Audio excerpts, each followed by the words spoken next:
नमस्कार, आप देख रहे हैं चैनल 24/7। आपके साथ मैं हूं रोहित विक्रम सिंह।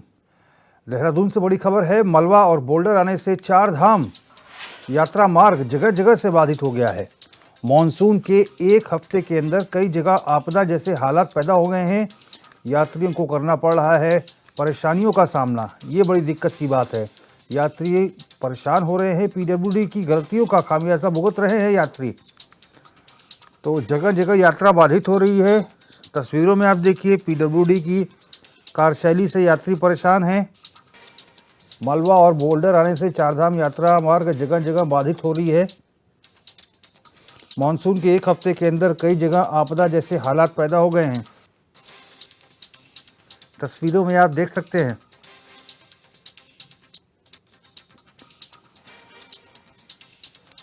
हिमांशु गौड़ हमारे संवाददाता ज़्यादा जानकारी के साथ फोन लाइन पर जुड़ गए हैं। हिमांशु, ये तो बड़ी चिंता वाली बात है क्योंकि चारधाम यात्रा मार्ग पर एक हफ्ते की बरसात में ये स्थिति है। क्या इस समय मौजूदा हालात हैं और अधिकारी क्या कुछ कह रहे हैं?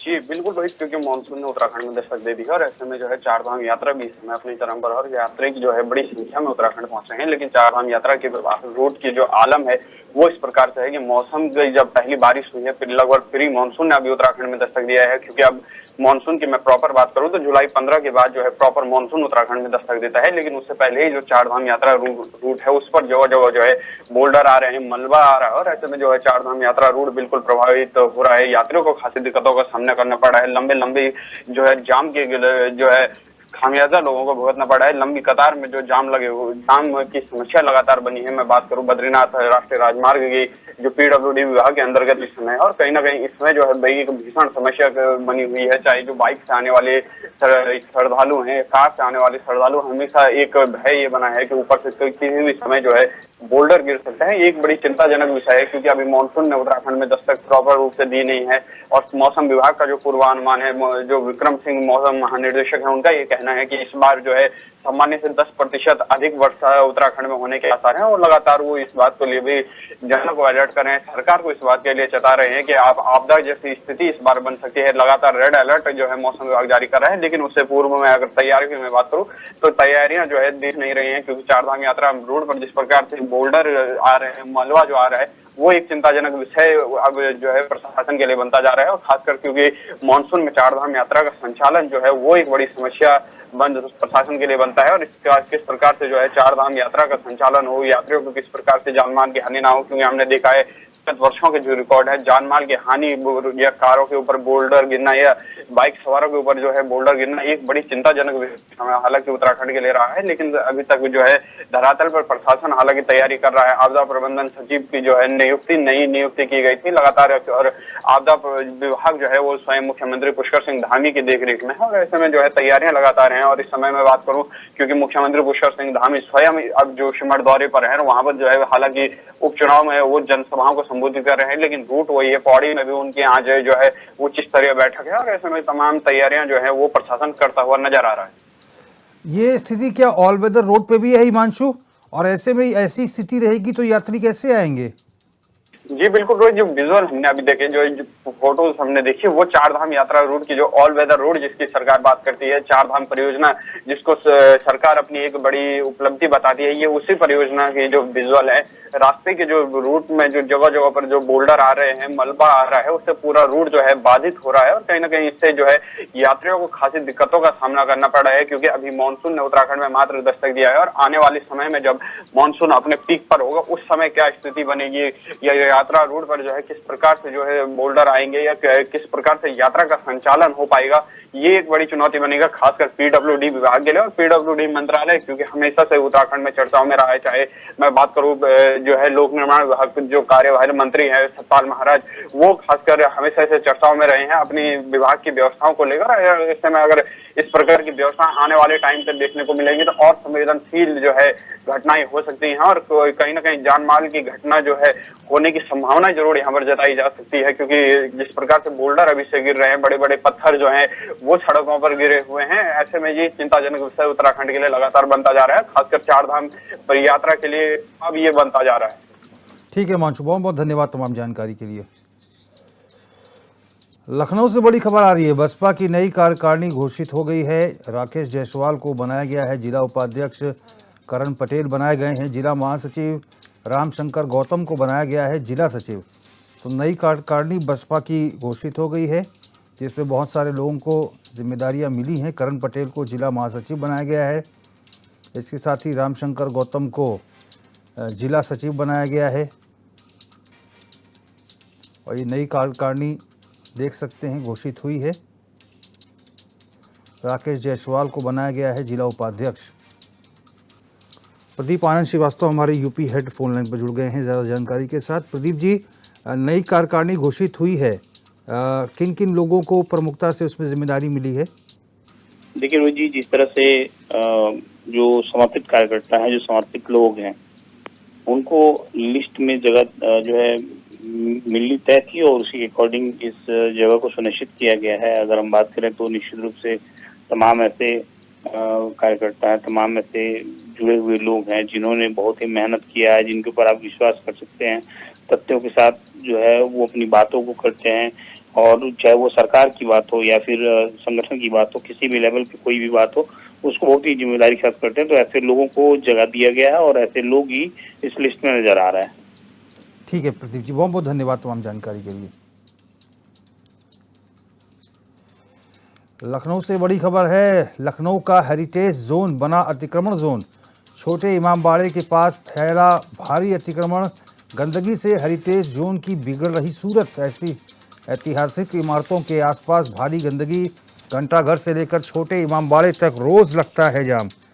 तो तस्वीरें आप देखिए, इमारतों के पास अतिक्रमण और जाम से पर्यटक मायूस हैं। संबंधित विभाग के अधिकारी सब कुछ जानबूझकर भी अनजान बनते दिखाई दे रहे हैं। राशिद आरिफ हमारे संवाददाता ज़्यादा जानकारी के साथ फोन लाइन पर जुड़ गए हैं। राशिद, अतिक्रमण से इस समय स्थितियां ठीक नहीं है, क्या है पूरा मामला? देखिए रोहित, आपको बता दें कि पुराने लखनऊ में जो पुरानी इमारतें, जो हेरिटेज एरिया पूरा कहा जाता है, जहां पर्यटक आते हैं, वहाँ इतनी गंदगी और अतिक्रमण है कि जिसको लेकर पर्यटक परेशान है। लेकिन कहीं ना कहीं स्थानीय जो प्रशासन कहा जाए तो कहीं ना कहीं उनकी मिली भगत से वहाँ पे इस तरह का अतिक्रमण है, क्योंकि ज्यादातर होटल है अतिक्रमण जो किए हुए। सूत्रों से ये भी जानकारी मिली है कि पुलिस से मिली भगत से वो वहाँ पे कोई ठेला लगा रहा है, कोई होटल लगा रहा है, तमाम तरह की गंदगी है। लखनऊ का उत्तर प्रदेश का कहे जाने वाला सबसे बड़ा घंटाघर वहीं पे है। छोटा इमामबाड़ा, बड़ा इमामबाड़ा, आज से मुहर्रम शुरू हो जाएगा, पहला जो है मुर्जरी का ताजिया भी आज निकलना है। तो कहीं ना कहीं हेरिटेज को देख के जिस तरह से पर्यटक वहाँ आते हैं घूमने के लिए और वहाँ घूमते, तो ऐसे में गंदगी जो वहाँ पे है, कहीं ना कहीं बहुत बड़ी नगर निगम की लापरवाही है कि अधिकारी देख के भी अनदेखे बने हुए। जी राशिद, जो तस्वीरें आपने भेजी हैं इसमें तो बहुत बुरे हालात हैं। इमामबाड़े की अगर हम बात करें तो बहुत फेमस है, बहुत मशहूर है, भूल भुलैया लखनऊ का, और ऐसे में हज़ारों लाखों लोग वहाँ पर आते हैं। ये क्या छवि लेके जा रहे हैं? तस्वीर तो इतनी बदतर लग रही है, जैसे लग रहा है कि बिल्कुल भगवान भरोसे शहर को छोड़ दिया गया है। नहीं, बिल्कुल रोहित जी, आपको बता दें कि जिस तरह से ये तस्वीरें हैं और भी भयानक तरीके की तस्वीरें वहाँ से मिल सकती हैं, क्योंकि धीरे धीरे अतिक्रमण जो फैलाए हुए, जो होटल किए हुए, गंदगी धीरे धीरे रात तक इतनी बढ़ जाती है कि वहाँ पे जो पर्यटक आते हैं तो कहीं ना कहीं उनको बड़ा दुश्वारी होती है। देखिए कि ये बड़ी एक लापरवाही नगर निगम की कह लीजिए, ये पूरा जो एरिया आता है ये लखनऊ डीएम के हाथ में आता है। क्या डीएम उसको अनदेखी करे हुए? कहीं ना कहीं देखिए हुसैनाबाद ट्रस्ट जो है वो भी पूरी तरह से लापरवाह बना हुआ है, और इस गंदगी के जिम्मेदार नगर निगम ज्यादा है, क्योंकि नगर निगम की साफ सफाई की जो जिम्मेदारी होती है वो कहीं ना कहीं पूरी तरह से निभा नहीं पा रहे। और कहीं ना कहीं ये लगता है कि वहाँ पे कुछ लोगों की मिली भगत से अतिक्रमण कराया जा रहा है। जी रोहित जी। ठीक है राशिद, बहुत बहुत धन्यवाद तमाम जानकारी के लिए आपका। चलिए, लखनऊ से एक और बड़ी खबर आ रही है। राज्य परियोजना निदेशक कंचन वर्मा ने जारी किए आदेश। 8 जुलाई से उपस्थिति बनाने के निर्देश दिए हैं। 30 मिनट बाद तक हाजिरी बना सकेंगे। परिषदीय शिक्षक देर होने के का जो है कारण बताना होगा। परिषदीय विद्यालयों में डिजिटल उपस्थिति पंजिका पर बनानी है हाजिरी। तो परिषदीय विद्यालयों में डिजिटल उपस्थिति पंजिका पर बनानी पड़ेगी हाजिरी अब। और राज्य परियोजना निदेशक कंचन वर्मा ने आदेश जारी किए हैं। 8 जुलाई से उपस्थिति बनाने के निर्देश दिए हैं। 30 मिनट बाद तक की हाजिरी बना सकेंगे परिषदीय शिक्षक।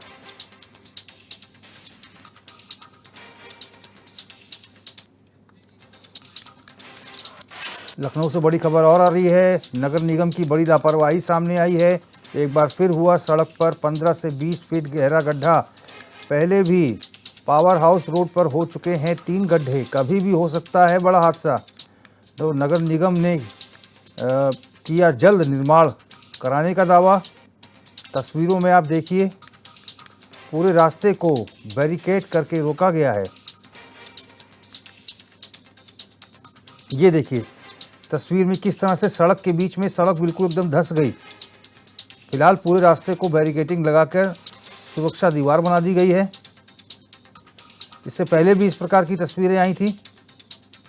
कभी भी कोई बड़ा हादसा हो सकता है।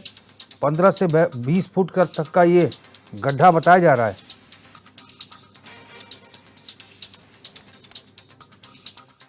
विकास नगर में पावर हाउस सेक्टर 5-6 के पास में लोक निर्माण विभाग का मुख्य मार्ग धंस गया है, जिसमें नीचे इसमें जो ट्रंक सीवर लाइन पड़ी हुई है उसके जल रिसाव के कारण हो रहे जल रिसाव के कारण ये ऐसा हुआ है। ये वही स्थान है जहाँ पहले भी ये मार्ग जो है ध्वस्त हो चुका है और इसमें इसके उनके स्वेज के अधिकारियों को बता दिया गया कि इसको जितनी जल्दी वो ठीक करें और ठीक करने के बाद मार्ग को पुनः यातायात सुगम बनाया जाएगा। जब तक बैरिकेडिंग वगैरह की व्यवस्था कर दी गई है और वो सब जो भी इनिशियल इंतजाम हो सकते हैं वो लोक निर्माण विभाग, नगर निगम द्वारा या कार्यदायी संस्थान द्वारा कर दिए गए हैं।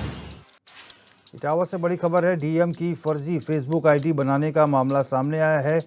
पुलिस ने फर्जी आईडी बनाकर पैसे मांगने वाले को गिरफ्तार किया है। 24 घंटे के अंदर की इटावा पुलिस ने ये गिरफ्तारी है। 24 घंटे के अंदर इटावा पुलिस ने गिरफ्तारी की है। डीएम की फर्जी आईडी बनाने का मामला आया है। फर्जी आईडी तो बनाई गई ही, उसके बाद पैसे मांगने का भी आरोप लगा है, जिस पर पुलिस प्रशासन ने कार्रवाई की है। इस शख्स को गिरफ्तार किया है। 24 घंटे के अंदर गिरफ्तारी हुई है इस शख्स की।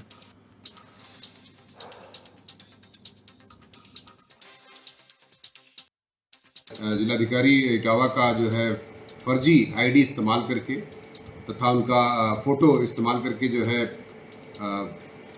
पैसे मांगे गए थे तथा विभिन्न प्रकार के फ्रॉड करने का प्रयास किया गया था, जिस संबंध में जो है एक अभियोग एक लेखपाल द्वारा जो है सिविल लाइंस इटावा में दर्ज किया गया था 66C IT एक्ट का, जिसके तहत जो है टीमें लगी हुई थी। हमारे इंस्पेक्टर सिविल लाइंस उनकी टीम लगी हुई थी तथा इस संबंध में जो है एक अभियुक्त को अलवर राजस्थान से कि रामगढ़ थाने का रहने वाला है गिरफ्तार किया गया है। अरबाज नाम है इसका और इसका एक सह अभियुक्त और भी है इसमें जो जिसका जीजा कहा जाता है, वो भी इस मोबाइल को इस्तेमाल कर रहा था तथा इस फर्जी आईडी पर वो भी पैसा और लाभ कमाने के प्रयास कर रहा था। उसका नाम राहुल खान है, वो भी इसका जीजा लगता है इस अरबाज का। तो एक अभी गिरफ्तार करके जेल भेजने की कार्रवाई की जा रही है। बाकी राहुल को भी शीघ्र ही गिरफ्तार कर लिया जाएगा। 24 घंटे के अंदर पुलिस ने कार्रवाई की है। डीएम की फर्जी फेसबुक आईडी बनाने का ये मामला था, जिसमें ये अरबाज नाम के शख्स ने फर्जी आईडी बनाकर पैसा भी मांग रहा था, जिस पर पुलिस ने कार्रवाई की है। मनोज कुमार हमारे संवाददाता जानकारी के साथ फोन लाइन पर जुड़ गए हैं। मनोज, आखिर इस शख्स को क्या सूझी कि इसने डीएम के नाम पे ही फर्जी फेसबुक आईडी बना दी? जी रोजी, करीब 24 घंटे पहले ही डीएम के नाम की एक फर्जी आईडी का खुलासा हुआ था कि इस तरह की कोई आईडी बनी हुई है, लेकिन लोगों की माने तो ये करीब 1 महीने पहले से ये खेल खेला जा रहा था, जिसमें डीएम के नाम की फोटो और आईडी बनी हुई थी और जिले के मुहज्जित मतलब जो सक्षम लोग थे उन लोगों के पास फ्रेंड रिक्वेस्ट भेजी गई थी। हालांकि किसी कारणवश ये डीएम को ज्ञात नहीं हुआ या जानकारी नहीं मिली, लेकिन 24 घंटे पहले एक नेकपाल द्वारा ये शिकायत दर्ज कराई गई थी सिविल लाइन थाना क्षेत्र में इसीलिए आपके जिलाधिकारी को ये ज्ञात हुआ, फिर उनके 66C एक्ट के तहत इस पे मुकदमा लिखा गया था। और ये व्यक्ति अलवर राजस्थान रामगढ़ का रहने वाला था, और एक इसका जीजा भी राहुल खान, उसका भी नाम आ रहा है। जैसा कि एसएसपी ने बताया है कि ये दो लोग मिलके फ्रॉड किया करते थे, जो लोगों से पैसे ऐंठने का इनका काम था। तो शायद पैसे मांगने के उद्देश्य से ही उन्होंने फर्जी आईडी का इस्तेमाल किया है। मनोज, जो फर्जी आईडी बनाकर क्या कुछ पैसे की उगाही भी की है इसने? जी बिल्कुल। नेकपाल ने जो शिकायत की है, जो शिकायत करता है, उसने साफ बताया है कि आईडी के माध्यम से मुझसे पैसे मांगे गए थे, और जब पैसे में उसे जब डाउट हुआ तो उसने इसकी शिकायत थाना सिविल लाइन में दर्ज की। अब पुराना कोई आपराधिक रिकॉर्ड है इसका? नहीं, अभी तक तो पुराना रिकॉर्ड कोई निकल के नहीं आया है, लेकिन एसएसपी का कहना है कि इसका एक जीजा है राहुल खान, वो भी इस आईडी के माध्यम से पैसे मांगने का काम किया करता था। ठीक है मनोज, बहुत बहुत धन्यवाद तमाम जानकारी के लिए आपका।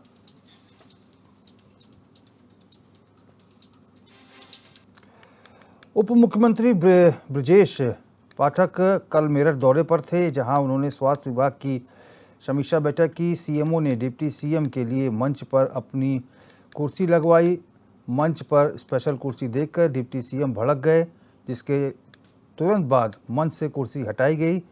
उसके बाद रोहटा में स्थित सीएचसी का भी डिप्टी सीएम ने निरीक्षण किया।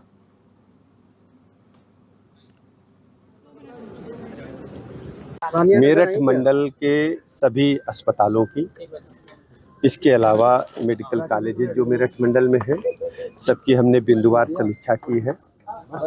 हमारे अस्पतालों में सभी दवाइयाँ उपलब्ध हैं, अच्छा काम हो रहा है।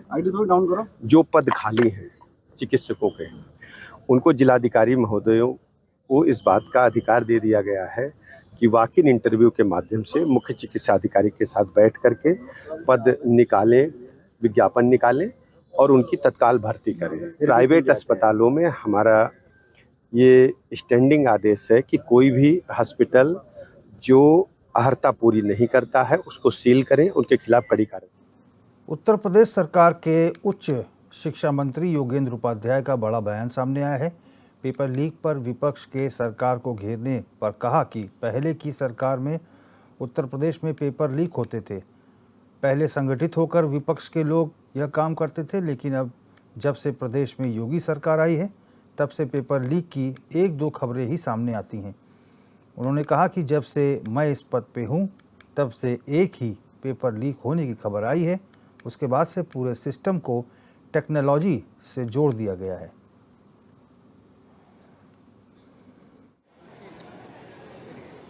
उत्तर प्रदेश में भी लीक होते थे, संगठित रूप से विपक्ष के लोग ये अपराध करते थे और उनको राजनीतिक संरक्षण था, इसलिए वो उसमें उनको सजा नहीं मिलती थी। अब जब से योगी जी की सरकार आई है, उत्तर प्रदेश में पेपर लीक होने की घटना यदा कदा हो तो हो, वरना हो नहीं रही। जब से मैं हूँ तब से नहीं हुई है। एक के अलावा उसके बाद ही पूरे सिस्टम को टेक्नोलॉजी से जोड़ दिया गया था। अब आगे भी टेक्नोलॉजी से जोड़ा जाएगा और इसमें जो प्रिकॉशन कर सकते हैं जिससे संगठित अपराध करने वाले सफल ना हो। हाथरस में बाबा के साथ किसका फोटो है मंच पर? समाजवादी पार्टी के नेता अखिलेश यादव जी का, इसलिए और वो उन बाबा को प्रणाम करते हुए दिख रहे हैं। तो इसके बाद क्या रह जाता है? तो क्या लग रहा है सर, प्रदेश सरकार कार्रवाई करेगी बाबा पर? जो भी दोषी होगा उस पर कार्रवाई होगी। न्यायिक जांच हो रही है। न्यायिक जांच में जो भी दूध का दूध पानी का पानी होता है, एक रिटायर्ड जज उसकी जांच कर रहे हैं। जो भी दोषी होगा, जितना दोषी होगा उतनी सजा उसको मिलेगी। लखनऊ में विद्यार्थी चेतना परिषद के राष्ट्रीय संयोजक मनोज यादव ने एक प्रेस वार्ता को संबोधित किया, जहां उन्होंने लोक सेवा आयोग में भ्रष्टाचार होने का आरोप लगाया है। साथ ही उन्होंने कानूनी कार्रवाई पर भी सवाल उठाए। बता दें कि पूरा मामला पीसीएस जुडिशियल की परीक्षा में धांधली होने और मुख्य परीक्षा में 50 कॉपियां बदले जाने का है, जिसमें यूपी लोक सेवा आयोग ने इलाहाबाद हाईकोर्ट में स्वीकार भी कर लिया है कि परीक्षा में धांधली हुई है।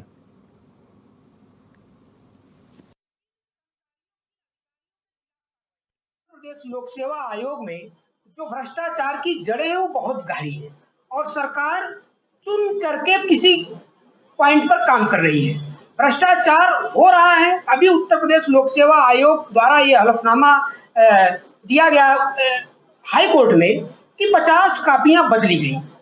क्या प्रमाण है कि 50 कापियां ही बदली गई? और फिर 50 कापियां बदली गई तो उत्तर प्रदेश लोक सेवा आयोग के किन कर्मचारियों, किन अधिकारियों के खिलाफ कार्रवाई की गई? आप जानते हैं कि सिर्फ 2 या 3 समीक्षा अधिकारी के खिलाफ कार्रवाई की गई, 2-3 छोटे स्तर के कर्मचारियों के खिलाफ कार्रवाई की गई। लोक सेवा आयोग के अध्यक्ष की जिम्मेदारियों का निर्वहन नहीं हो पा रहा है तो उसके खिलाफ क्या कार्रवाई हुई? परीक्षा नियंत्रक की क्या काम है? परीक्षा नियंत्रक के खिलाफ क्या कार्रवाई हुई? सचिव के खिलाफ क्या कार्रवाई हुई? क्या बड़ी मछलियों को उत्तर प्रदेश सरकार बचाना चाहती है? और बचाना चाहती है तो कहीं ना कहीं उत्तर प्रदेश सरकार की इसमें कोई ना कोई समाजवादी पार्टी के अध्यक्ष अखिलेश यादव के आह्वान पर सपा कार्यकर्ताओं ने पूरे प्रदेश में 1 से 7 जुलाई तक वृक्षारोपण अभियान चलाया है। इसी के चलते सपा के पिछड़ा वर्ग प्रकोष्ठ के प्रदेश अध्यक्ष राजपाल कश्यप बरेली पहुंचे, जहां उन्होंने बीजेपी पर जमकर निशाना साधा। साथ ही किसानों, गरीबों, बेरोजगारों की समस्या पर चर्चा की। कहा कि बीजेपी सरकार का झूठ बोलकर सत्ता हासिल करने वाली सरकार है।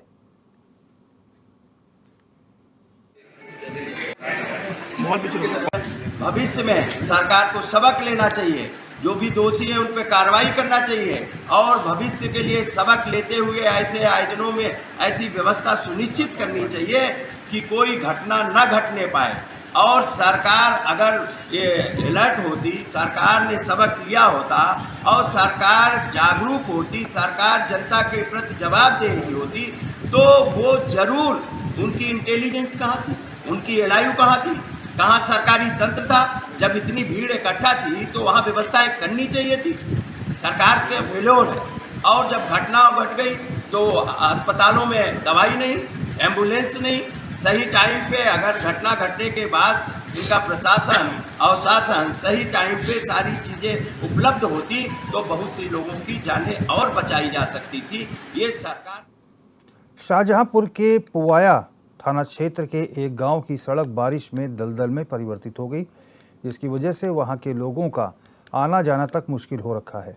वहीं एक गर्भवती महिला को देर रात डिलीवरी के लिए एम्बुलेंस तक पहुंचाना था, लेकिन खराब रास्ते की वजह से एम्बुलेंस वहां फंस गई, जिसकी वजह से महिला को 2 किलोमीटर तक चारपाई पर और स्ट्रेचर के जरिए एम्बुलेंस तक पहुंचाया गया, जिसका वीडियो अब सोशल मीडिया पर वायरल हो रहा है।